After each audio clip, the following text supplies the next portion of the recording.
Hi, I'm Yaakov Katz, and welcome to another episode of the Jewish People's Podcast by JPPI. A diplomatic tsunami is crashing over Israel, and this time it's coming from our closest allies. One after another, European governments are signaling their intention to recognize a Palestinian state. It's not just symbolic, but it's a strategic shift that threatens to isolate Israel, legitimize Hamas's narrative, and reshape the international playing field. To break it all down, I'm joined by Ambassador Jeremy Issacharoff, one of Israel's most seasoned diplomats. Jeremy's the former ambassador to Germany. He's the former Deputy Director General of the Foreign Ministry and the former head of the Strategic Affairs Department at the ministry. We speak about the dangerous unraveling of Israel's ties with Europe, and particularly with Germany, once considered, and hopefully still considered, Israel's bedrock ally, and as Jeremy will tell us, the closest ally to Israel after the United States. Now that relationship is being tested like never before, especially when senior ministers and members of the security cabinet, like National Security Minister Itamar Ben-Gvir, accuse Berlin of siding with the Nazis. And perhaps most critically, we ask, as Israel fights on multiple fronts, and as the relations with Europe unravel, what does this fallout mean for one of the country's top strategic threats, which remains stopping Iran from rebuilding its nuclear program? Does the fallout with Great Britain and France in particular have significance for stopping Iran and getting potentially a new nuclear deal? This isn't just about diplomacy. It's about the shifting ground beneath Israel's feet.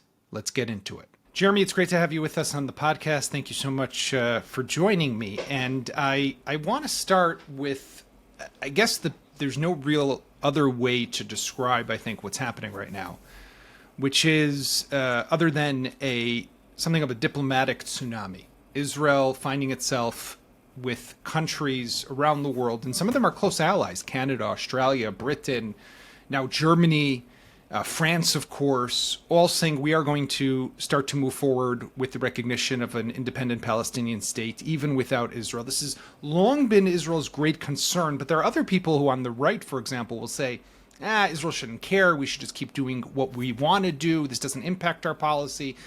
Break it down for us. What does this practically mean for Israel?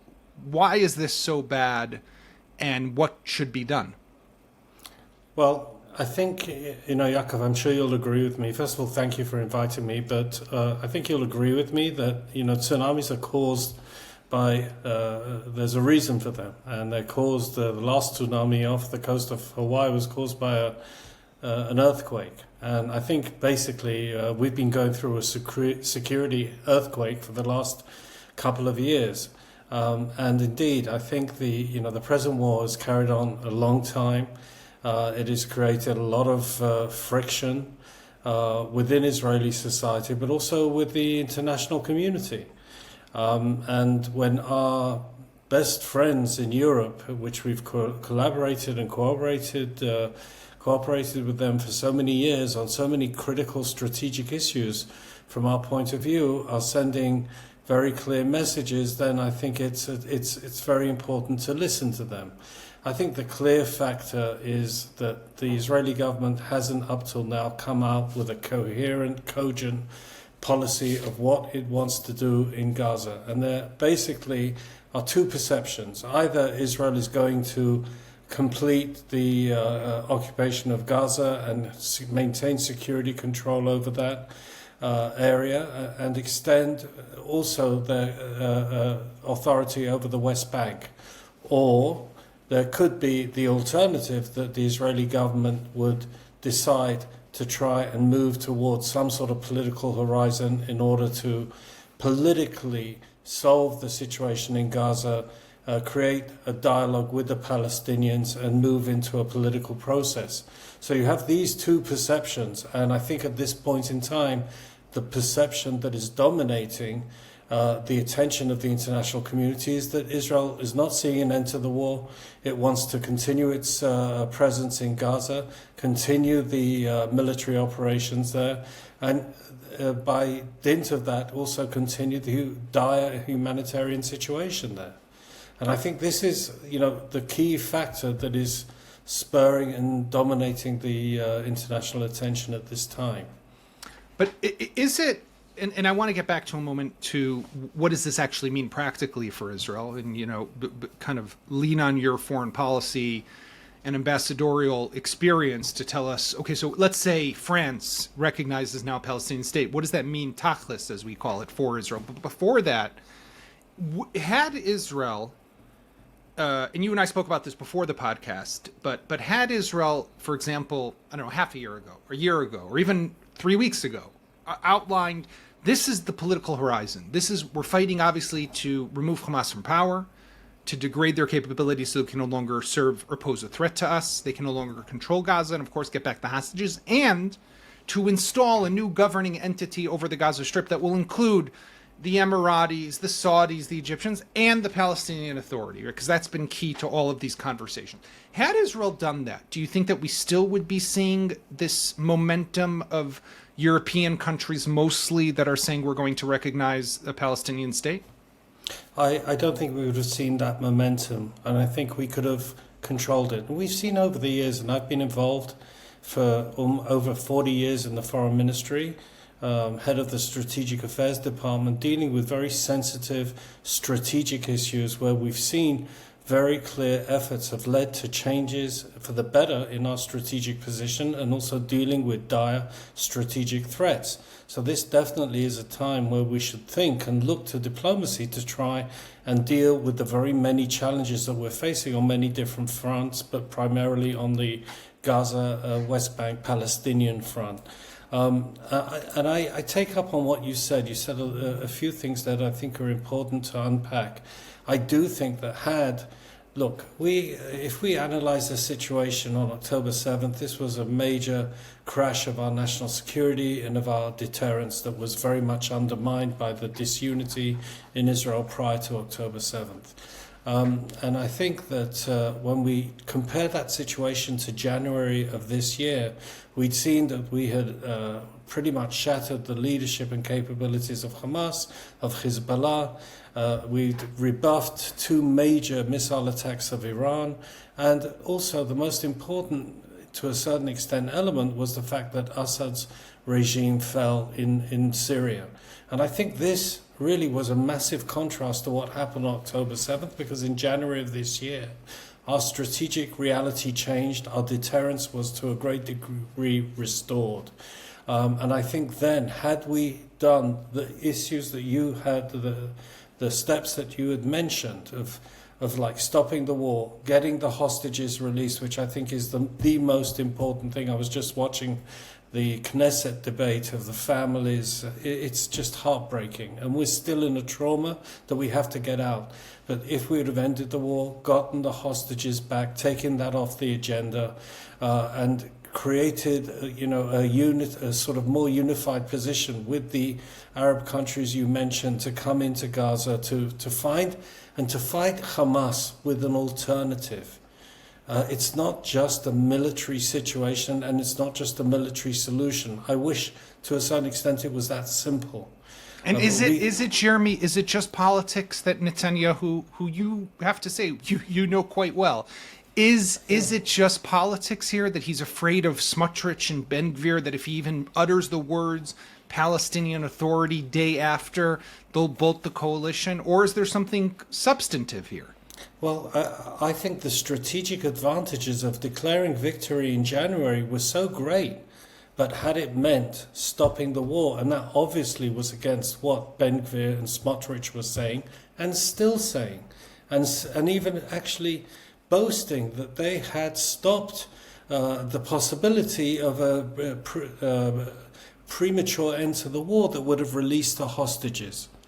And I have worked with Benjamin Netanyahu very closely in the UN when he was ambassador, when he was foreign minister, when he was prime minister, and I knew a person that knew to take strong strategic decisions. I also remember very clearly in 2020, when there were steps going towards the idea of annexation, he in the end pulled back and went for another option, which was signing the Abraham Accords. And from my mind, any accord, understanding that widens and broadens our relationship with Arab neighbors from Egypt to Jordan, which is incredibly important for us to maintain, to the Emirates, to Bahrain, to Morocco, but also more importantly, even to Saudi Arabia. I would like to think that the person who I knew would continue in that line and continue towards that strategy. It's the only strategy that I can see. And I'm not saying that I'm not a politician. I am not coming at this. I'm looking at it as an analyst and looking for what's best for our national security. I think that path would, first of all, rebuff the pressures that are building up around us. Then you have two major countries, permanent members of the Security Council, Great Britain and France, saying they're going to recognize. And to your question, is, if they can recognize or not, I'm not sure, Israel's a strong country. I'm not sure that's going to bring us it's not going to bring us to our knees, but it's an indication that we need to be wary of what's going on. And you mentioned also Germany. I don't think Germany at this point is in the same position as Britain and France.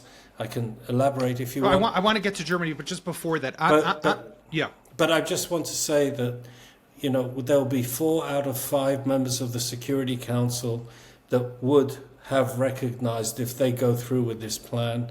And I'm sure, the last thing we need right now is to have a Security Council resolution recognizing the Palestinian state, and for all the implications that could have on steps taken by other countries, whether in the context of the EU or elsewhere.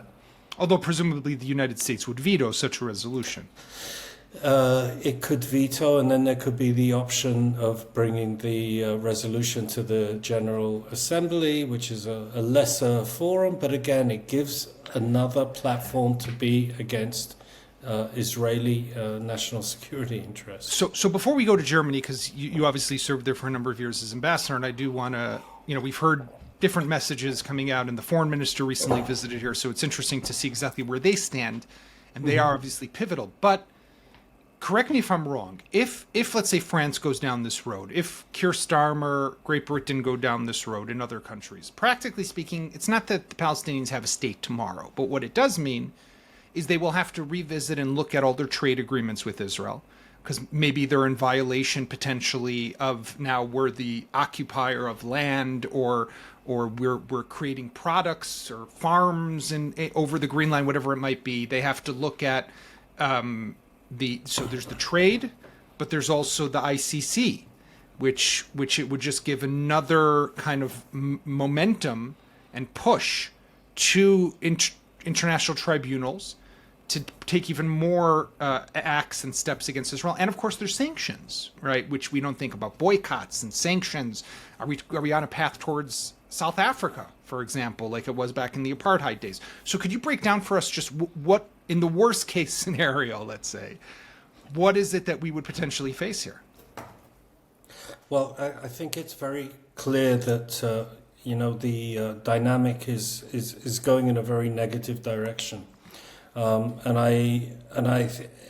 It's difficult for me to break down things. I could elaborate on certain ideas, but I wouldn't want to give ideas to our opponents who are looking in order to pressure us even more. But I think that you're absolutely right when you talk about the areas, but it's not just trade, it's not just the International Criminal Court, it could be in the area of sport, in the area of technology.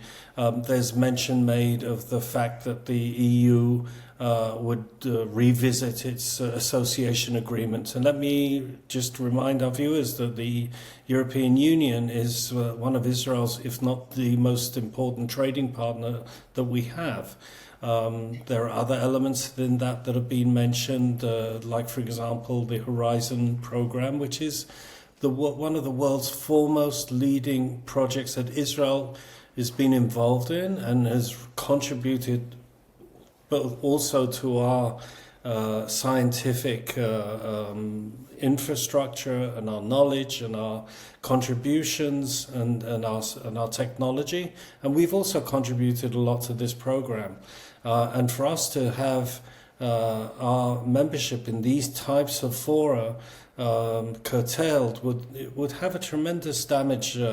Not to mention also just simple Israelis going abroad, Israelis that might have been serving in the army, that might have been photographed and are being hounded by various organizations that are looking to put them on trial or arrest them.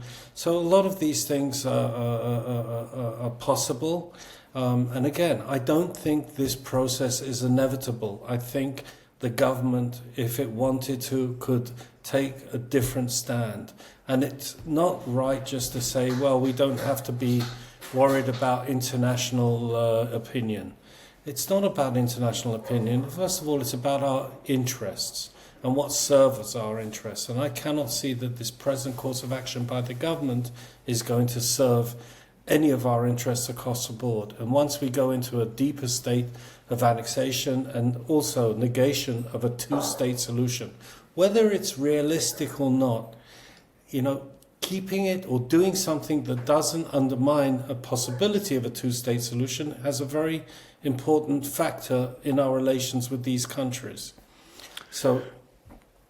Let's talk about Germany then specifically, because the foreign minister was just here the other day and said it was a uniquely harsh tone, I would say, what we're used to hearing from Germany, which obviously you can elaborate on, but maintains, I would say to some extent, maybe the sanctity of the special relationship and the history that the very painful history that is shared between the German people and the Jewish people. And therefore is always very cautious with the way it speaks. But this time the foreign minister spoke about the catastrophe that's taking place in the Gaza Strip, called on Israel to immediately allow in the United Nations. And of course, he was responded to by National Security Minister Itamar Ben-Gvir, saying that the German government is once again supporting the Nazis, a very harsh remark, but met also with Gideon Sa'ar, Israel's foreign minister, who took a little less of a dramatic tone, but was also critical of Germany. And we're even seeing the German chancellor who's saying, talking about the footage that's coming out of Aviatar David, the hostage who's emaciated, malnourished. We saw him just the other day being forced by Hamas to dig his own grave. On Saturday, that video came out. And the German chancellor said this is obviously horrific, but Israel should not mirror what's happening inside there with, obviously referring to what's happening in Gaza and the accusations of the starvation there. So where is Germany in all of this? And obviously, let's just mention, you please elaborate on this too. I mean, Germany's not just another country in France, right? This is a country that's probably Israel's closest, another country in Europe, sorry. It's Israel's closest friend in Europe. And we have very, very strong defense ties with Germany. They recently purchased the Arrow. We get our submarines from them. So, it's not, you don't want to just write these guys off and say, we don't care. It's not another country. I can't agree with you more. I mean, Germany is the most important strategic partner to Israel after the United States. Our relationship in the defense cooperation, in the area of intelligence exchange, our diplomatic exchanges over the years have been very intimate, very close. And Germany is a very complicated, being ambassador to Germany, even as the shadow of the Holocaust still, is there, is one of the most challenging diplomatic posts anyone could have. But you understand the depth of the commitment of Germany to Israel's national security, to its survival. It has been consistent in terms of supporting Israel's right to self-defense. I accompanied the Stefan Siebert, the German ambassador. He was the first ambassador to visit the headquarters of the hostage families, and Alina Baerbock was the first foreign minister to visit that headquarters. I actually met very briefly with Johann Wadephul, the new foreign minister, whose one of his first meetings was with the members of the hostage families. And as you know, there are a number of hostages that were also killed and still captured that are with German citizenship. Right. So I see that but to say, having said all that, there is tremendous concern of the humanitarian situation in Gaza. This thing, politicians, the last thing a German politician wants is to get up in the morning and to start criticizing Israel and distancing himself again from the Jewish people. This is, if anyone who understands Germany has to understand that. But their commitment, their deep commitment to Israel is also, I wouldn't say parallel, but there's also a clear sense of the commitment to a political two-state solution which would serve Israel's security interests in their mind. And also the fact that we need to do everything we can to prevent further loss of life and the humanitarian situation in Gaza. So I think this is important, and it's important to remember Germany is not just a friend, not just another country in Europe. She is going to be one of the most important governments and countries that are stopping a very negative trend within Europe that I mentioned previously of reframing our association agreement, or even taking steps whether certain countries have already suggested an arms embargo. And I go back to, again, what you mentioned, which is very true. Is the Hetz, the Arrow 3 transaction is one of Israel's most important transactions in the security area in general. Yeah. And so, again, this is a country that is, you can't divorce it from the history, but it's based on very, very crucial national security interests of both countries.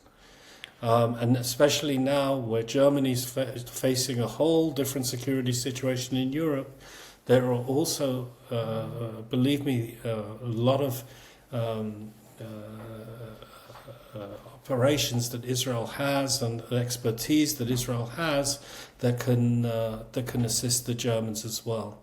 Do Israelis, just specifically on Germany, it's interesting to me, do Israelis, in your opinion, not fully appreciate how, obviously, there's also a new generation there. We're seeing them not only in leadership roles, and of course in parliament, but it's not the generation of the children of people who were there back in the time of Nazi Germany. It's definitely, sometimes it's not even grandchildren anymore. And as the memory fades, or as the lineage gets farther away, the moral responsibility to Israel won't be of the same robust nature potentially. And Israelis, I think it's as if it's a given, like as if we don't have to invest maybe special in Germany as a result. Well, I don't think it is a given, and I think that's one of the reasons where virtually every week in Germany I was involved in a memory commemoration of the Holocaust. But I tried as much as possible, we can't forget the history, but to build the relationship on the basis of common interests, which have, as I said, have become the highest level of strategic partnership after the United States. And I'd even say there's certain things that we do with Germany we do with no other country.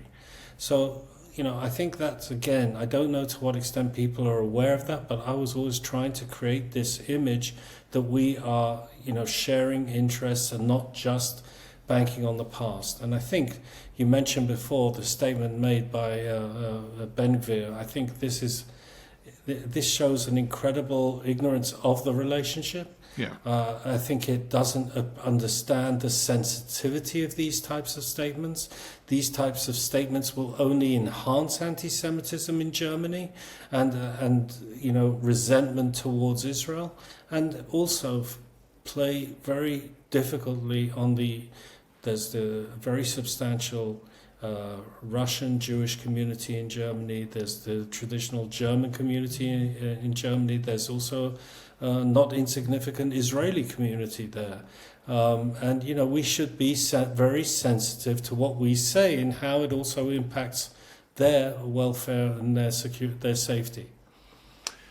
Okay, I want to, Jeremy, if we can, I want to move and ask you to put on one of your other hats, which, as you mentioned, you were the head of the Strategic Affairs Department at the Ministry of Foreign Affairs for a number of years. But even I would guess that as the ambassador to Germany, you dealt with this as well, which is the Iran nuclear threat Germany was one. It was the P5+1, right? They were part of that whole agreement back in the day of the JCPOA. But this is something that you've dealt with for a very long time, and the ramifications and the consequences of it. And we're obviously now we're about a month or so, just over a month in the aftermath of the war with Iran, or that mini war. Iran seems to have sustained damage, seems to have been set back. And people kind of forgot as if this thing happened and as if Iran had a nuclear program. But this is nowhere over. And as Iran potentially rebuilds, and as this threat might return, we do have to take steps. A part of those steps is maybe a new nuclear deal, maybe coordinating with our European friends who now we're being even more alienated from.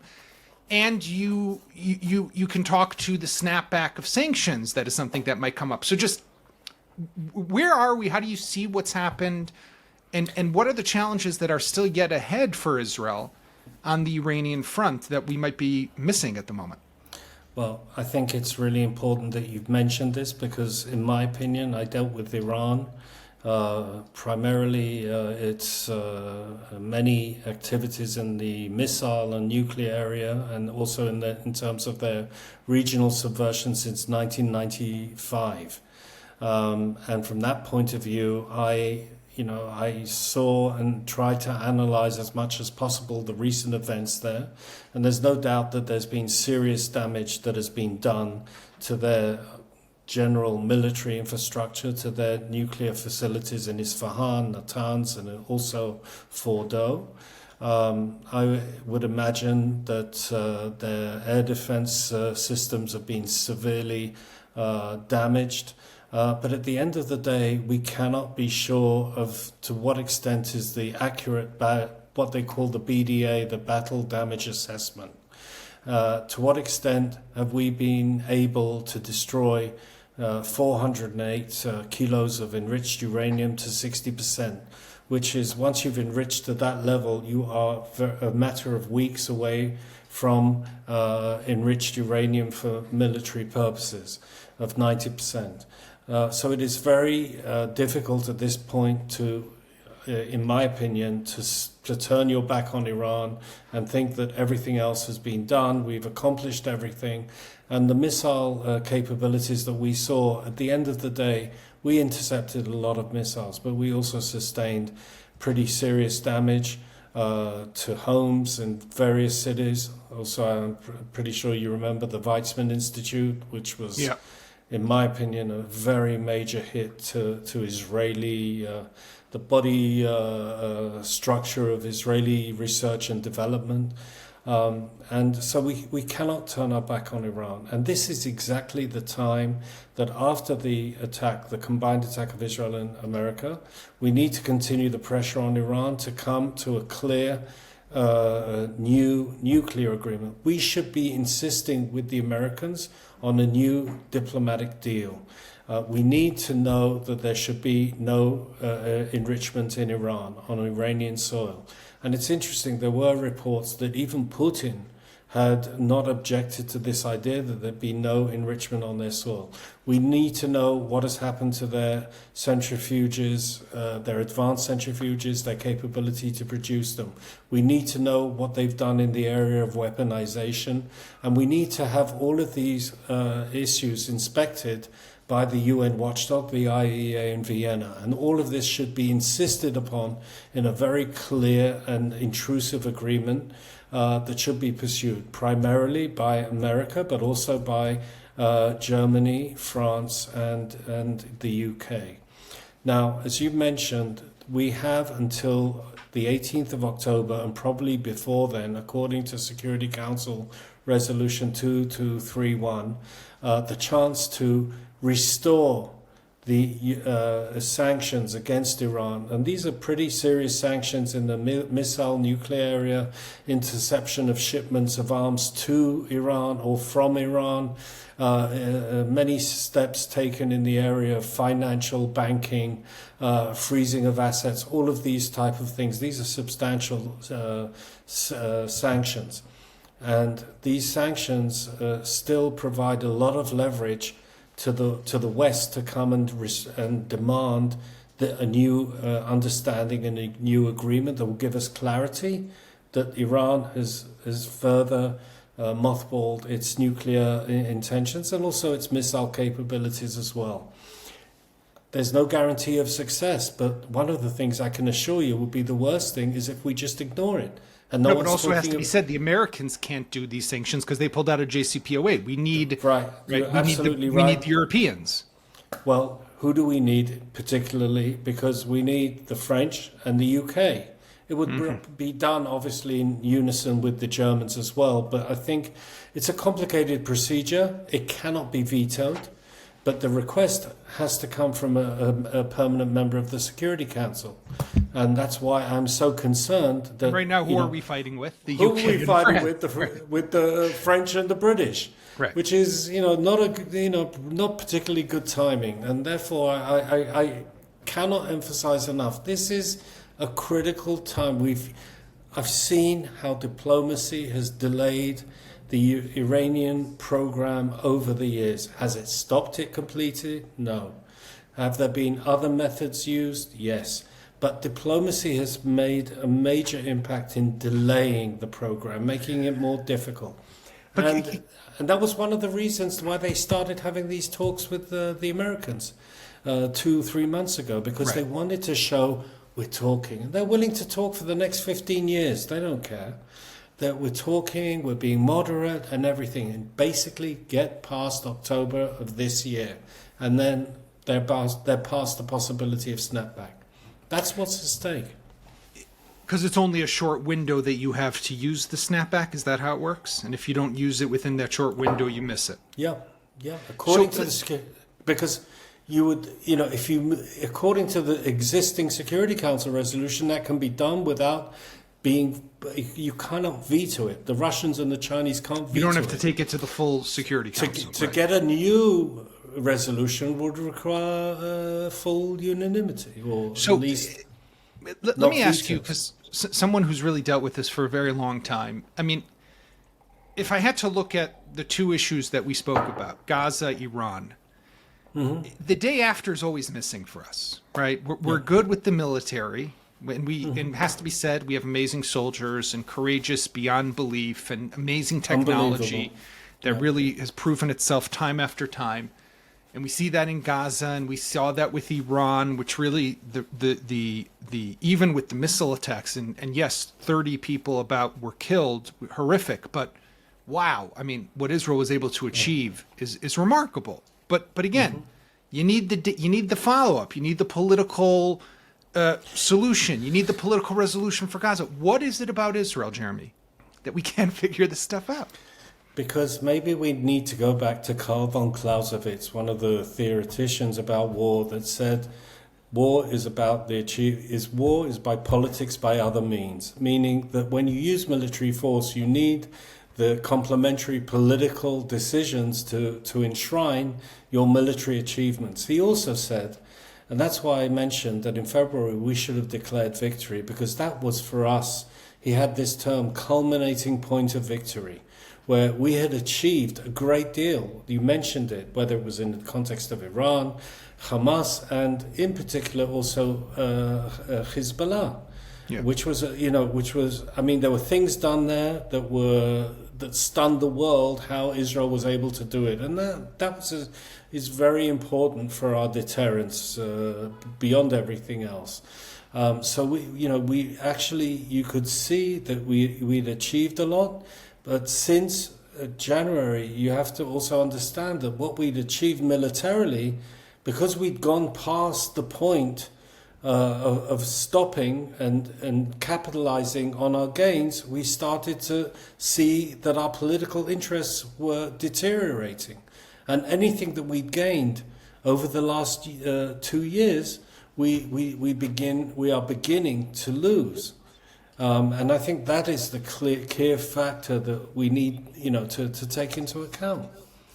And unfortunately, we simply, are thinking all the time about, whether it's renewing the war in Gaza, whether it's possibility of another attack of Iran, and not thinking of how you use diplomatic means in order to consolidate what you've achieved militarily. That is why we win the wars and we lose the peace.